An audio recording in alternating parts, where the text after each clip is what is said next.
Speaker Anita Among ngabo bwamulidde nga ayogera bwati katudde wano ngera kuwa reference nga buli kimu kira bulungi nnyo linda konona ave wano ngera gaziya wano akayivu yange bulungi nnyo ali ludda waye ayinza okuba saamutaddemu akayivu wano naye nga mwena abagoberedde otulo wa parliament olunaku lwajjo Speaker Anita Among Nalongo Sodolin yagambye mbu ye tebamubuuza bya kulayira kwa Honorable Elias Rivers Nalukola kubanga tabimanyi. Nze simanyi bo n'okulonda kwabadde bayawangudde simanyi kubanga nze binsanga wano Electoral Commission epandikira nti gundi yawangudde era to magazeti nze then watuma tuwa gazeti fene tulioka tutegeka okulayira so sinafuna kintu kyonna kiba mukulonda kwekawampe so simanyi Electoral Commission yemanyi. Semujungana namugamba nti wano bwe twali mu kulonda okwali mu bitundu by'embala oba kwali wa Maserengeteyo ne bagamba nti candidate omu yalondebwa within 24 hours time bali bamaze okugazetinga omusajja oyo najja n'alayira oluvannyuma lw'ennaku bbiri lwaki ono kigenda mu wiiki nga talayidde. Anita Among nti tabimanyi yava na mukalu tabimanyi nako weewuunya omukazi oyo kati kiki ekiriwo ekituufu kikino teweewuunya nga Honorable Nalukola talayidde olw'ensonga Anita Among Muhoozi Kanyirugaba Museveni yennyini nga bakozesa Electoral Commission temwewuunya nga bazzeemu ne banalifayinga okuwangula kwa Nalukola banoonya omuwaatwa gonna mu mateeka agafuga Electoral Commission banalifayinga Nalukola oba kumpulira kuno ne kansula Nalukola kwoli koza kamanye ng'akoza n'owebbwa banoonya akawaayiro konna mu mateeka agafuga ebyokulonda banalifayinge Victoria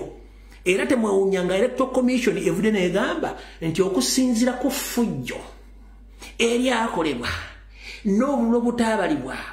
ku polling station ABCDEFGHIJK obulo bwalangirirwa tebukwatagana n'obwo bwalondebwa n'effujjo eryakolebwa mu kulonda tebikwatagana bulungi kati okulondebwa kwa Nalukola kufubwe effufullu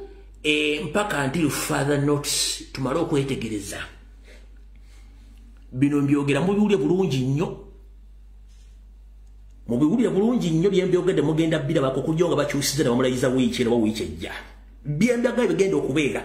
banoonya loophole mu tteeka erikwatagana Electoral Commission okunalifayinga Victoria Nalukola but remember etteeka lisoma nti Electoral Commission bwerangirira omuntu nti yawangudde emuwa certificate eraga nti yawangudde nomalamuwa certificate Electoral Commission kennyini within the period of 24 hours egenda negazetinga MP oyo n'agenda ne bamusindika mu parliament n'alayira Electoral Commission yennyini yeyawa Nalukola certificate nti awangudde kati kigenda almost mu wiiki emu n'ennaku ezigwamu ng'eganye omuteeka mu gazeti ya gavumenti n'omuweereza mu parliament kiki balimu kanula amaaso kino kyembagamba ekibalimu okukola from reliable sources teri agenda bibagamba wanooka ku LBS wegasookera buli kimu ne kisaasana ensi yonna kwe bali kuno kati batandise okuba emmeeza wansi muzikube muzaasi n'ebikopo kaabulanga n'ebbuga lya labisi oliteekako kyoto ne litandika okweveera ompulidde yensonga lwaki nabano bawandiisa ebbaluwa eraga nti bavumirira violence mu kulonda ejjulirize Electoral Commission kyegenda okukozesa mu submission yaayo enalifayinga Elias Nalukola mbu teyawangula waliwo polling station ezitaabalibwa ate violence yali nnyingi nnyo naye okalya ddakaddadda mujja kitegeera wabula ekizibu ekiriwo kiri bwe kiti kanti basomera mu kitegeere nti omuntu yabawangudde abaluma nnyo mbu kubanga yeefaananyirizaamu Joel Ssenyonyi yefaananyirizamu omugenzi kanso wa Mary era ali mu Kyagulanyi rungi nnyo bayinza okusanga obuzibu mu controllinga mu parliament ne mu public naddala mateeka byebizibu byabwe mwana byanita Amongi gasibye face nga ayita nakumbwe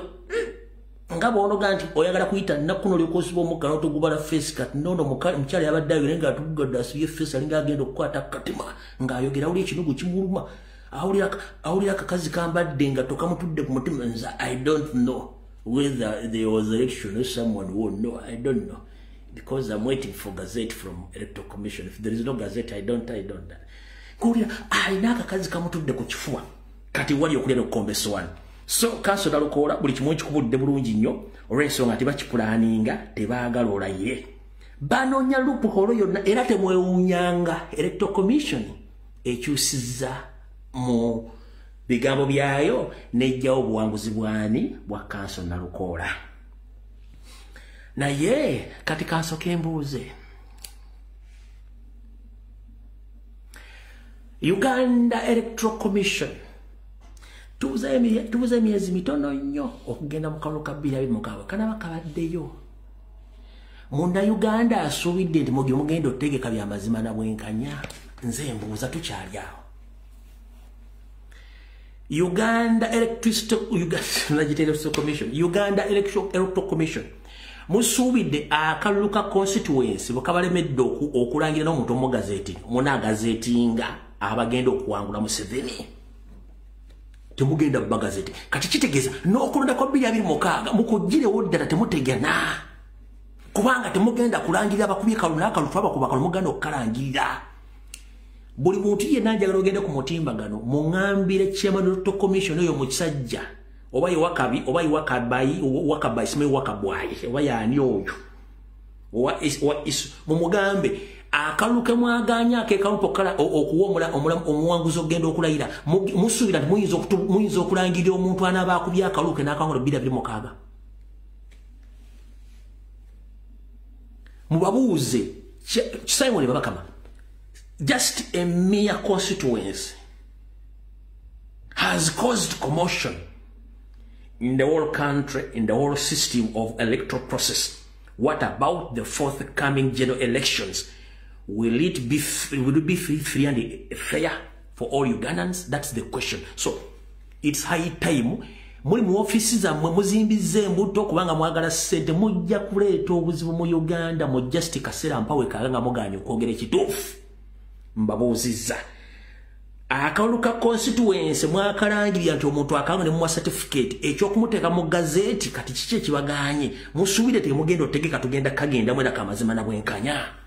That is my question. So kanso Nalukoola nkubuulidde kiki bagenda okukola ebbaluwa bano gye bawandiise bano bati mawu ejjuliriza kyembadde mulaba omushana ayogerako kyembadde mulaba media yonna ekyogerako mwalimu electoral violence biki kati ekirungi gwe bagenda okubba munnamateeka abitegeera ate naye akimanyi bulungi wano akyogeddeko wano ng'ajjuliza bino bye mbagambye wulira Nalukoola yennyini nga beeyogerera kakati biri byayogera honorable lw'omushana ng'agamba nti waliwo violence waliwo kyebirumira bw'oba oyagala obbitaggulula olina kumpawaabira naye ate ompawaabira naye ate olina kumpawaabira nga gazeti bwe kiba tekinnabeera oba tosobola omwana atannazaalibwa tasobola kugula ttaka nabwekityo n'omusango tosobola kuguwaaba nga tonnateeka mu gazeti kati kibaluma okwongerayo step eraga nti Nalukoola ddala yawangula ne bwe banaakola batya bwe baba baagala okumpawaabira bataggulule byoyogerako bawa amagezi nende mu gazeti ndayire ntuule mu kitebe ekigonda bawaaba omusango gwabwe nzije nguwoze ate nawo mbakompole n'ekikompola ky'amateeka ate mu maanyi ojja kuwulira nga bajja kusasulako damages sijja zibajjako nja mbalika kankubulire kino akalulu olumu kabaamu ebirumira twawakanya obululu obwaweebwa mukyala Nambi obw'Amankyolo naye twalaba nga tulina obuwanguzi nga tekitwetaagisa kukaayana nnyo tugamba tubumulekere nabo ndaba bwa muswaba asenye ku jjengo era tusigala tumuwangula kyetwava tukkiriza ne tutatwala maaso na kukaayana kwaffe kujenga asena ku mazzi mangi talina kyatwala okategedde kale namwe kityo kebalike wanda abantu ula ne returning officer nga mbuuza okyayagala ogenda mu maaso watula ne returning officer oyagala ogenda mu maaso n'olukaayana ng'ogamba obululu buno obuwakanya konze ate kakati bwe mbanga musinze bannange nembabuuza mulaba mutafa abasinga tusigale nga tukaayana tubumulekera aleme kubeera nga ekibiina kyenyane mukiswadde nnyo obwenkaniddeawo tubalekere era tusigale nga tubawaera tusobolere bubalekera kubeera tukyabawangudde tuba tudde ku nfeete basiita busiabekawempe mwebale nnyo okubanga mutuwuliriza. Yabuuza returning officer kati returning officer kasukali keeko oba twongeremu